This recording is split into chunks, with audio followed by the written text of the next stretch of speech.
बहुत बहुत स्वागत है दोस्तों आप सभी का आज की इस लाइव सेशन में। आज हम देखेंगे क्लास 11th का ज्योग्राफी सब्जेक्ट की जो हमने most important MCQ question answer की सीरीज चलाई हुई है, जिसमें हम आपके कंप्लीट सिलेबस से 200 प्लस एमसीक्यू करवा रहे हैं। तो ये उसी वीडियो सीरीज का एपिसोड नंबर है 4th, जो कि आपके टर्म 1 2021 के एग्ज़ाम के लिए काफ़ी इंपॉर्टेंट क्वेश्चंस होने वाले हैं और आगे भी एमसीक्यू होते हैं, तो ये उसके लिए भी इम्पॉर्टेंट है। तो आज के इस लाइव सेशन का लिंक बच्चों अपने सभी दोस्तों के साथ जरूर शेयर कर दीजिए और उनसे भी कहिए कि यहाँ पे जरूर ज्वाइन हो जाइए। तो चलिए इसके आज के इस लाइव सेशन को हम स्टार्ट करते हैं। चलिए हम स्टार्ट करते हैं। क्वेश्चन नंबर है फर्स्ट, महासागरों, नदियों, हिमनदों, जलवाष्प द्वारा प्रकृति तथा मानव जीवन में जल की भूमिका का अध्ययन किया जाता है।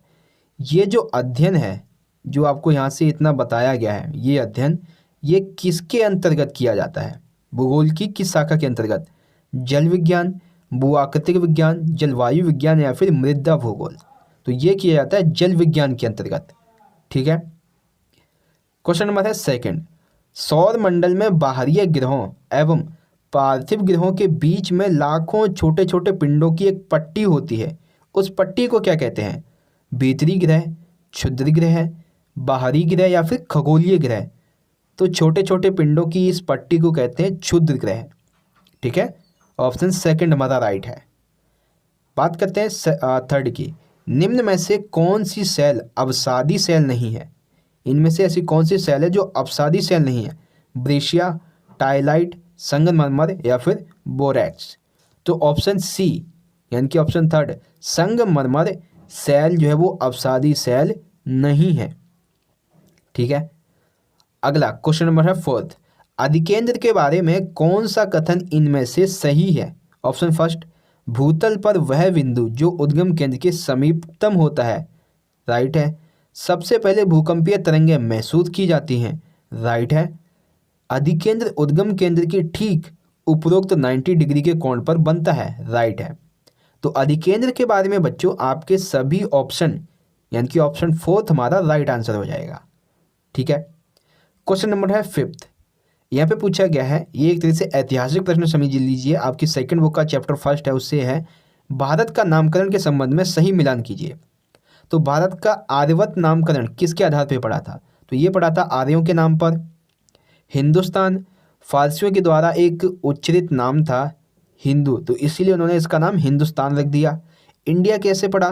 तो इंडिया जो था वो यूनान और रोम वासियों के द्वारा रखा गया नाम था, और भारत जो राजा दुष्यंत का एक पुत्र था भरत, उन्हीं के नाम पर इसका नाम भारत रखा गया। ये हमारी ऐसी ऐतिहासिक मान्यताएं हैं। ठीक है।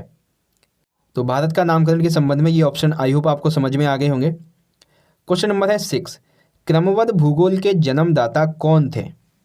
क्रमबद्ध भूगोल, पिछले वीडियो में हमने प्रादेशिक भूगोल के जन्मदाता देखे थे, और इस बार हम देखेंगे आपके क्रमबद्ध के। Carl Ritter, Alexander von Humboldt, Richard Hartshorne, इनमें से कोई नहीं।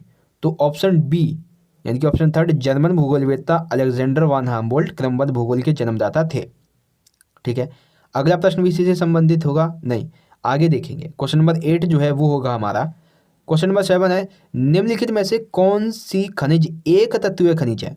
पहला है सल्फर और तांबा, चांदी और स्वर्ण, सब दोनों, पहला और दूसरा सही है, ग्रेनाइट और एल्युमिनियम। तो सल्फर और तांबा भी हैं एक तत्वीय, और चांदी और स्वर्ण भी है। तो ऑप्शन थर्ड, पहला और दूसरा ये दोनों ही एक तत्वीय खनिज हैं। ऑप्शन थर्ड हमारा राइट हो जाएगा। अब हम देखेंगे क्वेश्चन नंबर 8। यहाँ पे हमें पता चलेगा कि क्रमबद्ध भूगोल के संबंध में कौन सा कथन गलत है, यानी कि एक कथन गलत है, बाकी सभी जो वो क्रमबद्ध भूगोल की विशेषताएं हैं। तो वो कौन सी हैं? पहला, यह एकाकी रूप प्रस्तुत करती है, राइट है। दूसरा, एक विशिष्ट भौगोलिक तत्वों का अध्ययन किया जाता है और यह विधि राजनीतिक इकाइयों पर आधारित होती है, राइट है। इस अध्ययन में एक घटक जैसे जलवायु के आधार पर विभिन्न प्रकार व उप प्रकार निश्चित किए जाते हैं, ये भी राइट है। फोर्थ है, यह अध्ययन खोज व लक्ष्यों को प्रस्तुत करती है, ये गलत है, क्योंकि जो अध्ययन खोज व तथ्यों को प्रस्तुत करती है वो प्रादेशिक भूगोल की विशेषता है। ये क्रमबद्ध भूगोल के संबंध में ऑप्शन गलत है। ठीक है। चलिए क्वेश्चन नंबर 9 देखते हैं। कुछ प्रश्न ऐसे होते हैं जो भूतल पर पाई जाने वाली प्राकृतिक तथा सांस्कृतिक विशेषताओं के प्रतिरूप की पहचान से जुड़े होते हैं। ये प्रश्न कौन से होते हैं? क्या प्रश्न? कहाँ, कब और क्यों? तो यहाँ पे देखिए क्या पूछा गया है कि पहचान से जुड़े होते हैं, भूतल पर पाई जाने वाली, तो यानी कि कहाँ क्या पाया जा रहा है। तो ऑप्शन ए हमारा, ऑप्शन फर्स्ट राइट आंसर हो जाएगा। ठीक है। 10 क्वेश्चन है, दाब आयतन एवं तापमान PVT, इसमें परिवर्तन की प्रक्रिया के फलस्वरूप किन सेलों का निर्माण होता है? अग्नेय सेल, कायांतरित सेल, रूपांतरित सेल, इनमें से कोई नहीं। तो दाब आयतन तापमान यानी कि PVT में परिवर्तन की प्रक्रिया के फलस्वरूप कायांतरित सेलों का निर्माण बच्चों होता है। ऑप्शन बी हमारा राइट है। ठीक है। देखिए क्वेश्चन नंबर है 11, एस्थोनोस्फियर। एस्थोनोस्फियर क्या है? भूपट्टी का ऊपरी भाग, पृथ्वी का क्रोड, मेंटल का ऊपरी भाग, इनमें से कोई नहीं। तो ऑप्शन थर्ड, मेंटल के ऊपरी भाग को एस्थोनोस्फियर कहते हैं, ये हमारा राइट आंसर हो जाएगा। ठीक है। नेक्स्ट देखते हैं क्वेश्चन नंबर है 12, चंद्रमा, जिसे आजकल हम देखते हैं अक्सर। तो चंद्रमा की उत्पत्ति के संबंध में कौन सा कथन इसमें से सही है, पहले उन्हें पढ़िए, फिर विकल्प जो होंगे उन्हें चयन कीजिएगा। तो देखिए पहला ऑप्शन है, चंद्रमा पृथ्वी का अकेला प्राकृतिक उपग्रह है और पृथ्वी के उपग्रह के रूप में चंद्रमा की उत्पत्ति एक बड़े टकराव का नतीजा है, जिसे द बिग स्प्लैट सिद्धांत कहा जाता है। तो आपको ये भी पता चलेगा कि द बिग स्प्लैट सिद्धांत किससे संबंधित है? चंद्रमा की उत्पत्ति से। दूसरा, ऐसा माना जाता है कि पृथ्वी के बनने के कुछ समय बाद ही मंगल ग्रह इससे भी 1 से 3 गुना बड़े आकार का पिंड जो था पृथ्वी से टकराया। इस टकराव से पृथ्वी का एक हिस्सा टूटकर अंतरिक्ष में बिखर गया था। ठीक है, यह प्रक्रिया हुई थी। फिर जो टकराव हुआ था उससे अलग जो पदार्थ था वो पृथ्वी के कक्ष में घूमने लगा और धीरे धीरे यह प्रक्रिया चलती रही और यह धीरे धीरे चंद्रमा भी बन गया। फोर्थ, यह घटना चंद्रमा की उत्पत्ति जो थी वो लगभग 4.4 अरब वर्ष पहले हुई थी। तो ये भी सही है।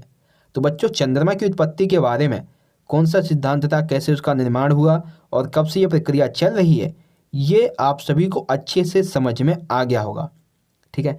अब हम इसमें से सही विकल्प जो है उनका चयन करते हैं।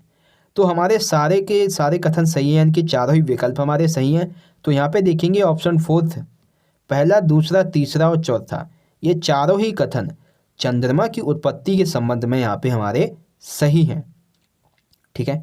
तो क्वेश्चन नंबर 12 का ऑप्शन नंबर फोर्थ हमारा बच्चों राइट आंसर हो जाएगा। ठीक है।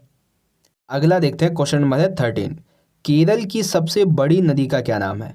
भरतपुजा, गंगा, यमुना या कावेरी? तो केरल की सबसे बड़ी नदी का नाम है भरतपुजा। अगला प्रश्न भी इसी से संबंधित है, केरल की सबसे बड़ी नदी भरतपुजा, इसका उद्गम स्थान कहाँ से है? उत्तराखंड, अन्नामलाई पहाड़ियों से, जम्मू कश्मीर से या फिर गसोप्पा से? तो केरल की सबसे बड़ी नदी जिसका नाम है भरतपुजा, इसका उद्गम स्थान है अन्नामलाई पहाड़ियों से। ऑप्शन सेकंड राइट है। 15 क्वेश्चन है, जल विसर्जन नदी में समय अनुसार जल प्रवाह के आयतन का माप है। ठीक है। और ये आयतन किस में मापा जाता है? क्यूसेक्स या क्यूमैक्स में, क्यूबिक फुट प्रति सेकंड या क्यूबिक मीटर प्रति सेकंड? और तीसरा है दोनों या फिर इनमें से कोई नहीं। तो जल विसर्जन नदी में समय अनुसार जल प्रवाह के आयतन का माप है, जिसे इन दोनों में ही मापा जाता है।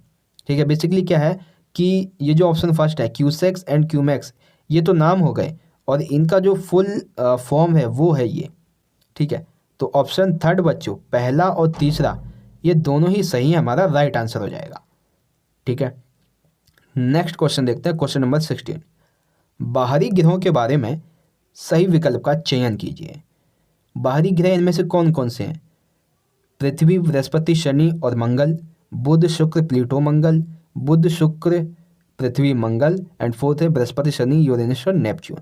तो हमारे जो बाहरी ग्रह हैं वो है हमारे बृहस्पति, शनि, यूरेनस और नेपच्यून। ऑप्शन फोर्थ हमारा राइट आंसर है बच्चों। ठीक है।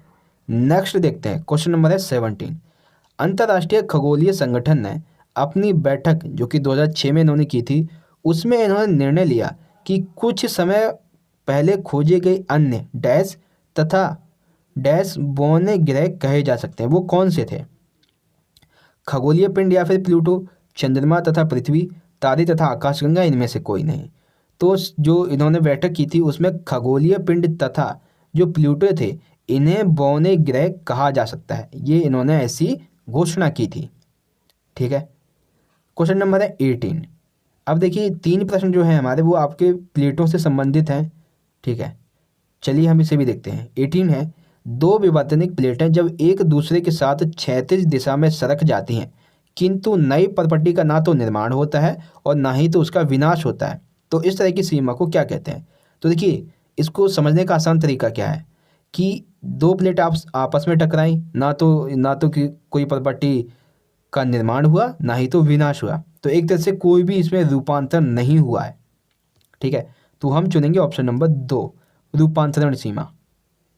अब तीसरा भी देखते हैं, यानी कि क्वेश्चन नंबर 19 है, जब दो प्लेटें एक दूसरे से विपरीत दिशा में अलग हटती हैं और नई परपट्टी का निर्माण होता है, ठीक है, तब उसे क्या कहेंगे? और जिसका सबसे अच्छा उदाहरण है मध्य अटलांटिक कटक। अभिसरण रूपांतरण तो हमने अभी देख ही ली है, तो अभिसरण अपसारी इन दोनों में से एक चुनना है, तो उसे कहेंगे हम अपसारी सीमा। ठीक है, ऑप्शन 3 हमारा राइट है। अब आपका रूपांतरण भी हो गया, अपसारी भी हो गया, अब बचा हमारा अभिसरण। तो ये जो है क्वेश्चन नंबर 20 का आंसर आई होप आपको समझ में आ गया होगा। मेरे जो मैंने आपको संकेत दिया है, जब एक प्लेट दूसरी प्लेट के नीचे धंसती है और जहाँ भूपट्टी नष्ट होती है वह क्या कहलाती है? अपसारी, रूपांतरण, या फिर बेसिकली ये उपरोक्त सभी जो था वो ऑप्शन नंबर 3 में 4th में आना चाहिए था, 3rd में आ गया, कोई दिक्कत नहीं है। तो अपसारी, रूपांतरण, उपरोक्त सभी या फिर अभिसरण, तो हमारा जो होगा अभिसरण सीमा कहलाती है, ये हमारा राइट आंसर होगा। ठीक है, तो प्लेटों से संबंधित ये 3 प्रश्न थे और इसी तरह से हमारा आज का ये वीडियो भी यहाँ पे खत्म हो जाता है, जिसमें आपके 20+ MCQ करवाए गए थे। एंड आई होप बच्चों आपको ये जो हमारी सीरीज चल रही है हिंदी, ज्योग्राफी और हिस्ट्री की, वो आप सभी को अच्छे से समझ में आ रही होगी। बच्चों वीडियो अच्छी लगी तो लाइक कीजिएगा, ज़्यादा से ज़्यादा इस वीडियो को अपने सभी दोस्तों को जरूर शेयर कर दीजिएगा। हम मिलेंगे अगली वीडियो में, तब तक के लिए आप पढ़ते रहिए, अपना ख्याल रखिए, धन्यवाद, जय हिंद, वंदे मातरम।